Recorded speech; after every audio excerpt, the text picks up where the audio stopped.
Pour ne rien rater de nos programmes, n'oubliez pas de vous abonner à nos deux chaînes YouTube, le Média TV et le Média 24/7, et d'activer la cloche.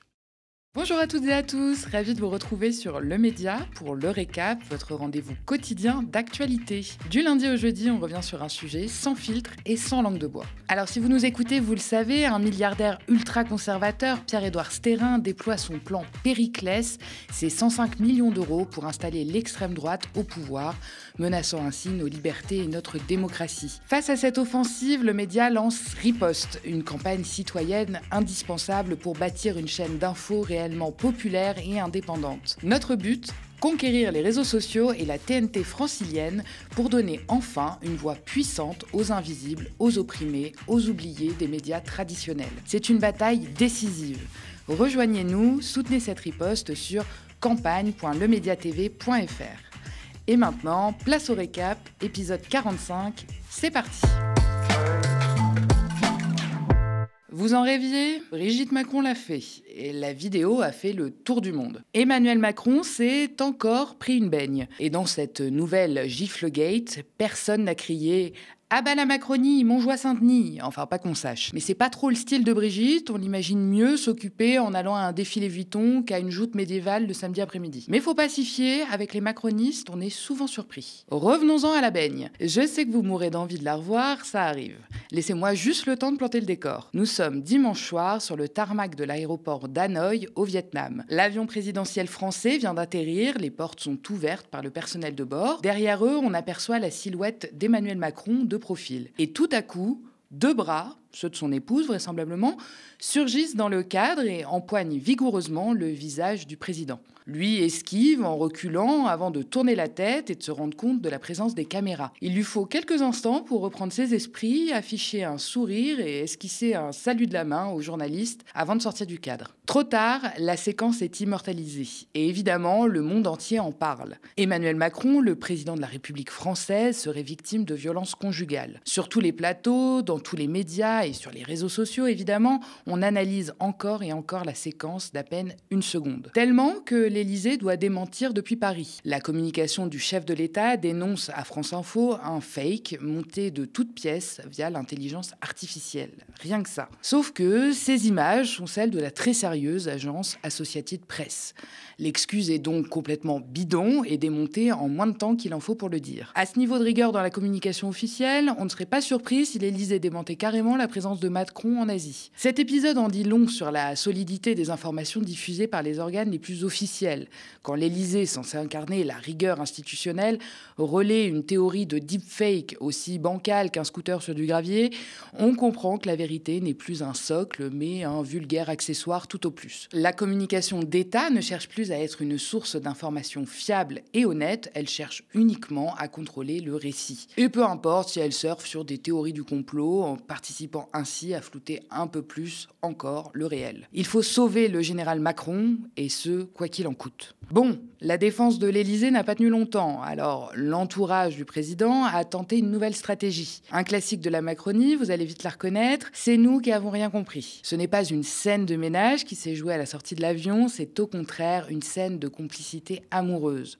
Une banale chamaillerie de couple. Je cite: un moment où le président et son épouse décompressaient une ultime fois avant le début du voyage en chahutant. Mais vous savez ce qu'on dit, jeu de main, jeu de vilain. Reste que Brigitte avait quand même l'air un peu contrariée à la descente de l'avion, alors que son président de mari lui tendait le bras, elle a préféré l'ignorer et s'agripper à la rampe de l'escalier. Du Melania Trump dans le texte. Mais ça aussi, ça doit être un love language qui nous dépasse. Pour Emmanuel Macron, la séquence tourne au fiasco. Sa grande tournée diplomatique en Asie du Sud-Est, oubliée. Ce qui captive les médias du monde entier, c'est une seule question. Est-il, oui ou non, un homme battu par sa femme ? C'était censé être une opération de séduction politique, c'est devenu un pâle remake de scène de ménage. Lors d'un échange avec les journalistes au Vietnam, Emmanuel Macron n'a pas eu d'autre choix que de revenir sur l'épisode de la gifle, enfin le moment de complicité présidentielle. Pas de quoi en faire une catastrophe géoplanétaire, répond d'abord le président. Et là, une vidéo qui ouvre, nous sommes en train de nous chamailler et plutôt de plaisanter avec mon épouse, et là, je suis surpris par cela, devient une espèce de catastrophe géoplanétaire où certains sont en train même d'avoir des théories pour expliquer... Voilà, tout ça, c'est un peu n'importe quoi. Alors, ne me demandez pas ce qu'il fabrique avec ses bras, là, j'en ai pas la moindre idée, mais on sent qu'il est pour le moins mal à l'aise avec la situation. Il redit que les images sont véridiques, et au fil de sa digression, Macron nous dit d'ailleurs tout l'attachement qu'il a à la vérité, même s'il accepte régulièrement qu'elle se prenne aussi quelques beignes. Donc il faut que tout le monde se calme et surtout s'intéresse au fond de l'actualité, voilà. Mais je le dis avec détachement, parce que à la fin, c'est pas grave, mais ce qui m'importe, c'est qu'on ait aussi un rapport à l'information et à la vérité pour nos compatriotes. Le président, qui aime tant la vérité, ne s'arrête pas là.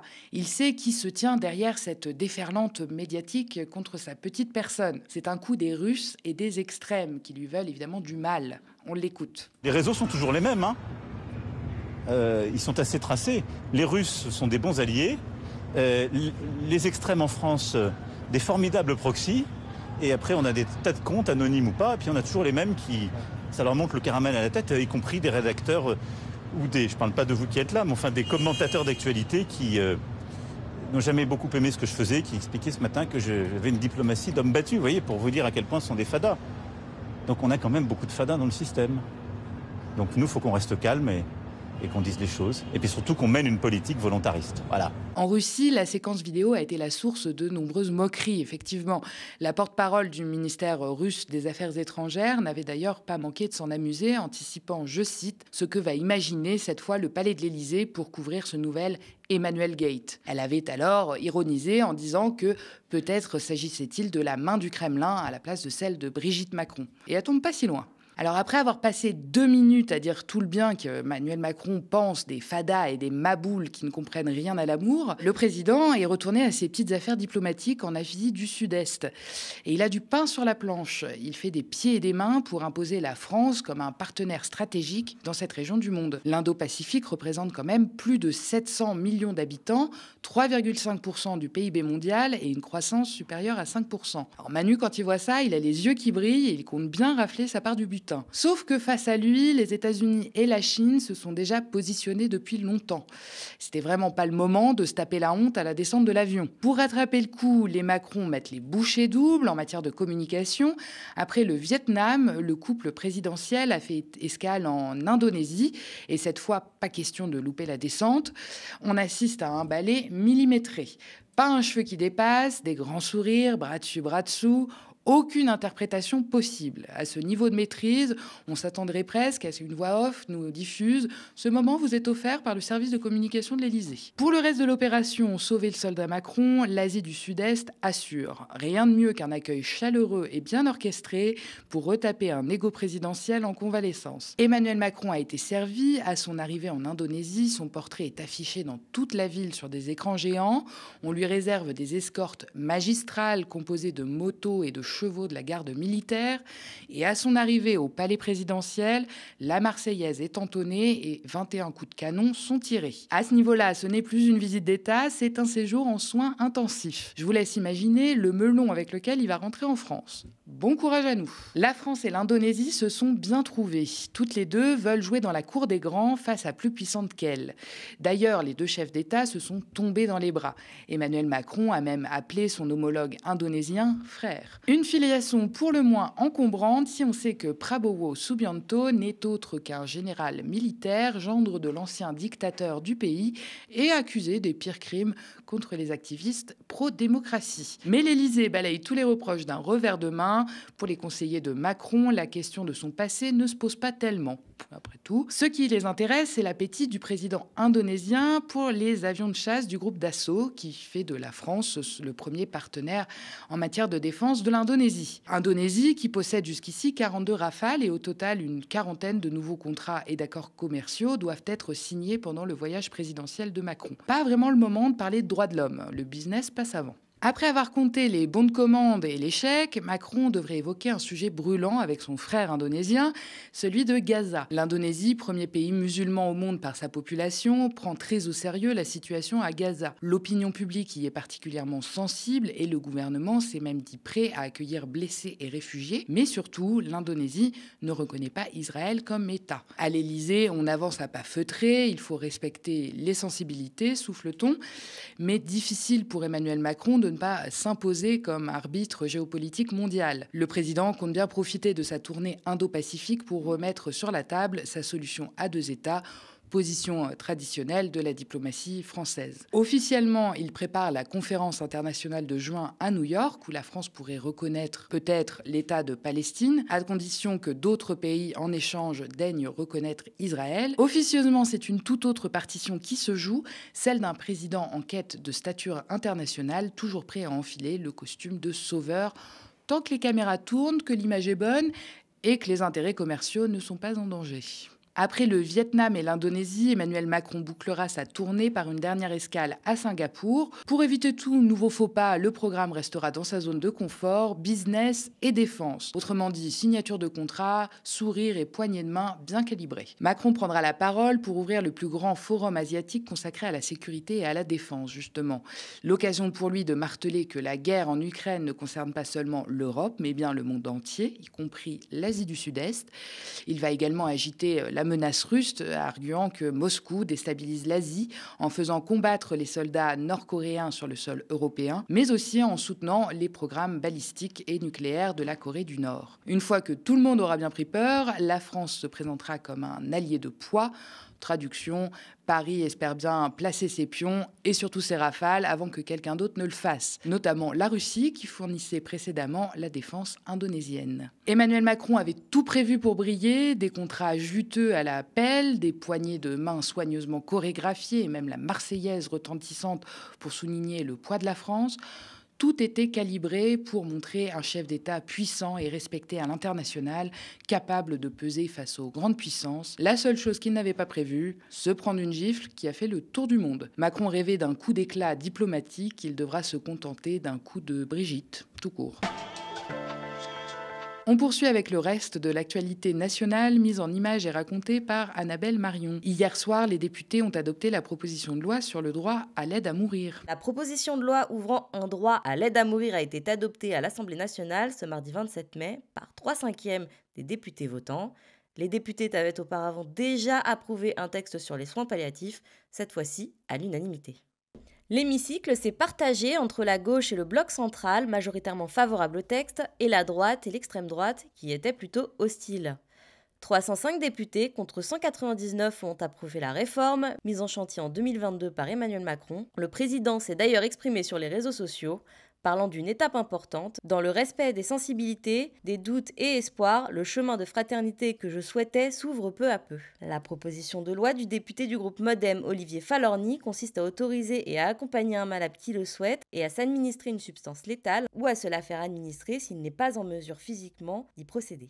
Le texte va désormais poursuivre son parcours législatif au Sénat et revenir à l'Assemblée pour une deuxième, voire une troisième lecture. Ce matin, mes collègues de la contre-matinale recevaient Emma Fourreau, députée européenne LFI, qui qualifie l'issue de ce vote comme étant une bonne nouvelle. C'est une campagne que l'on menait, nous, depuis 2012 à la France Insoumise. C'est dans notre programme présidentiel. Et donc, c'est un bon pas vers la dignité, puisque ça permet aux personnes qui souffrent dans des conditions en fait, qui sont irréversibles, très fortes et qui ne supportent plus le poids de la vie, de pouvoir choisir le moment d'éteindre la lumière. Et c'est évidemment un droit qui est extrêmement encadré, mais qui est une nouvelle victoire pour l'humanisme et un nouveau droit accessible à toutes et tous, mais encore une fois, qui est extrêmement encadré. Extrêmement encadré pour elle, mais pas pour tout le monde. Mathilde François, vice-présidente du collectif féministe antivalidiste Les Dévalideuses, mentionnait dans notre journal des luttes de vendredi dernier les dérives possibles de cette loi. On l'écoute. Nos premières inquiétudes portent sur simplement le fait d'observer ce qui se passe dans les pays où c'est déjà légal.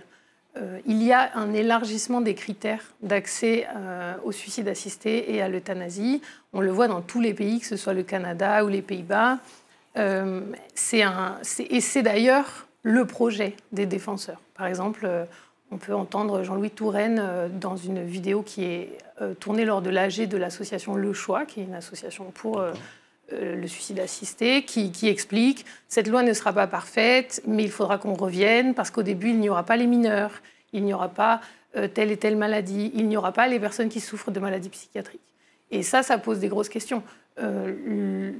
Les demandes pour le suicide assisté aux Pays-Bas pour souffrance psychiatrique ont augmenté de 59%. Ça va complètement à l'encontre de la notion même de soins psychiatriques. L'élargissement des critères, est une première chose qui nous inquiète. Et la seconde chose, c'est qu'il y a une espèce de fantasme pour nous très décorrélé du terrain, très décorrélé de la réalité des expériences de vie handicapée et de personnes malades chroniques, concernant déjà l'estimation de la proximité de la fin de vie. On a une collègue avec qui on discutait récemment de retraite et elle nous a dit en riant « J'ai jamais cru qu'un jour je serais à la retraite. Depuis que j'ai 5 ans, on me dit « Tu ne vivras pas 5 ans de plus ». Et elle en a aujourd'hui 45. Toujours dans l'actualité politique, hier soir s'est déroulé le premier tour du congrès du PS. Le premier secrétaire du Parti socialiste Olivier Faure sera opposé le 5 juin au maire de Rouen, Nicolas Mayer-Rossignol, au second tour du vote des adhérents socialistes pour se choisir un nouveau chef. Un écart d'environ 500 voix selon les équipes d'Olivier Faure le placerait pour l'instant en première place. Boris Vallaud, le président du groupe socialiste à l'Assemblée nationale, arrive quant à lui 3e avec près de 18%. Sa position pourrait donc être déterminante. On lance un appel effectivement à Boris Vallaud et ses amis, puisqu'aujourd'hui il y a une majorité dans ce parti, 60% et même un peu plus, qui souhaitent en réalité une nouvelle dynamique, un parti plus collectif, alors que jusqu'à présent le Parti socialiste s'est plutôt rétréci, on n'a jamais eu aussi peu de militants, et c'est vrai, il a été trop divisé. Ce premier tour est destiné à choisir le prochain texte d'orientation du parti, avec pour principal enjeu la stratégie pour la présidentielle de 2027. On passe désormais à l'actualité internationale avec un point sur la situation à Gaza. Les bombardements meurtriers continuent à Gaza. 8 morts ont été transportés à la suite d'une frappe israélienne au nord de la ville vers 2 h du matin. 16 morts seraient à déplorer dans différents points de l'enclave depuis le début de la matinée, selon les secours. Un peu plus tard dans la journée, 47 personnes ont été blessées lors d'un mouvement de foule pendant une distribution de colis alimentaires. La plupart des blessés l'ont été par balles et des tirs provenaient de l'armée israélienne. Ce mardi 27 mai à Paris, comme dans 13 villes européennes, était organisée une manifestation d'Israéliens réclamant l'interdiction de la guerre à Gaza.